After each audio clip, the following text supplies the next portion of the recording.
what I want to do in this sharing is to help you clarify what work you love really is so that you can be on your way to creating that. So what I want to do specifically is a couple of things. Number one, I want to cover what work is, because I think there is a lot of confusion about what we even mean by work. And then I'm going to go into the different components of work you love. And I'll explain what I mean by this equation. And lastly, I'll give you a quick tip that you can apply to get started on your own journey to work you love. So let me begin with the first point. What even is work? You see, there are a couple of definitions or implied definitions that flounder around in the space. And one is, for instance, that work is pretty much the stuff that you do at your day job. So there's like the whole financial independence, retire early movement of people who want to retire as early as possible, like in their 30s or whatever. And while I think that's, in general, I love a lot of the stuff they do, kind of like working on avoiding golden handcuffs and reducing your expenses and so on and so forth, and kind of like looking at alternatives to the current model. So that I think is great. What I find a bit challenging about the whole FIRE movement is that a lot of the people say they retire, but then they, spend hundreds of hours creating a blog or writing a book, or they work part-time at Starbucks so they can have health insurance, which to me, all of these things sound like work. So I don't agree with the definition that work is only what people do at the day job that they hate, and that if you don't have a day job that you hate, that you're retired. So I don't have a day job that I hate, and I'm definitely not retired, nor do I actually want to be. Why would I? If you like the work you do, why would you not want to continue doing it?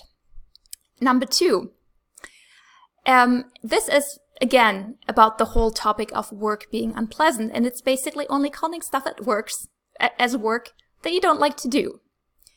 So, for instance, a lot of people are about working only a couple of hours per week. But the question is, what do they actually count as work? Do they only count the unpleasant stuff as work, and then stuff like, hey, I'm creating this documentary while I'm traveling, or I'm interviewing these interesting people for something, that doesn't count as work? Well, in that case, you're actually working a lot more hours than you count. And I think it's problematic, both of these definitions, because they imply that work is something that's inherently uncomfortable. And I don't think that's true. I think there are aspects of work that, are uncomfortable, but I don't think that means that work in general is uncomfortable. Just as there are things about relationships that are challenging, but it doesn't mean that relationships are inherently problematic. So in other words, like the whole baby and bathwater thing. Now, I also wouldn't include necessarily activities that are never done for financial recompensation. Of course, like writing a blog, you often don't get paid right away, but it can kind of like lead to something in the future. That's a bit different with volunteering. That's really just done for the pure love of it, which I think is super beautiful, and there are so many benefits of volunteering. So when I say I wouldn't necessarily define it as work, the only reason I wouldn't define it as work is because in the world we live in today, there's sort of like this implied assumption that work is something where you do something and in exchange you get money. And because most people need that money to be able to have the lifestyle that they want. So that's for that reason I wouldn't necessarily include volunteering in this definition of work, even though I think it's a beautiful activity, and there's lots of wonderful stuff that can come from it. So how I would define work is basically the contribution we make in the world through our doing that we get compensated for financially. That's how I would define work. Now, work you love. Well, this is where we move to the second point and where we get to my equation. So, from what I can tell, work you love is P1 plus P2 plus P3 plus P4 plus P5. Okay, let's look into the P's. The first P, in my experience, is passion. Now, passion is sort of like the thing that really lights you up, the stuff that you feel passionate about. It's generally an activity such as writing or speaking or designing or teaching. You know, whatever that is, passion. That's the first P. The second P is purpose. And purpose is your why you're doing what you're doing. So this is related to a cause. For instance, you know, one of the things I care about is helping people not be miserable at work. That's more my purpose than my passion. My passion is sort of like more around, let's say, writing, which I love to do, or teaching, and so on and so forth. This brings us to the next P, which is path, and that is about finding a way to bring that into the world.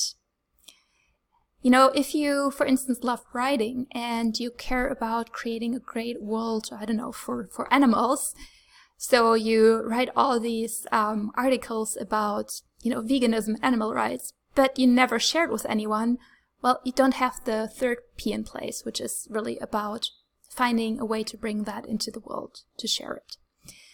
The next P is profit, and I think that's pretty self-explanatory. And it's basically that you're getting paid for your work, or at least for aspects of your work. You know, so for instance, for a number of people, not everything that they do they get paid for, but a lot of the stuff is sort of like outreach. You know, so for instance, in my case, I don't get paid for making these videos, but I, you know, have people who like them and who then decide that they want to work together with me, so I indirectly get paid.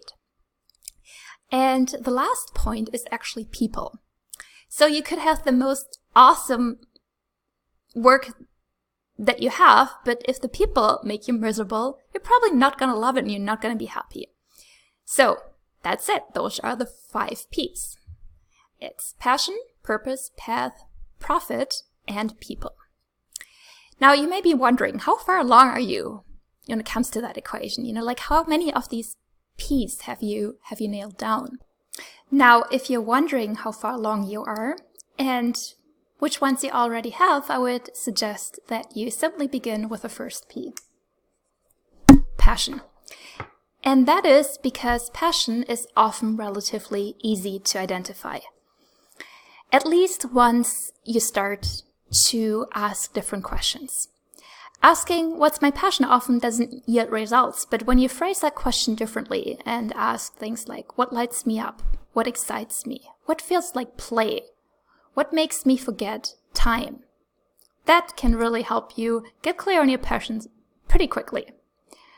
And so what I would encourage you to do is to just observe as you go through activities, which ones, you know, do that for you, which ones light you up.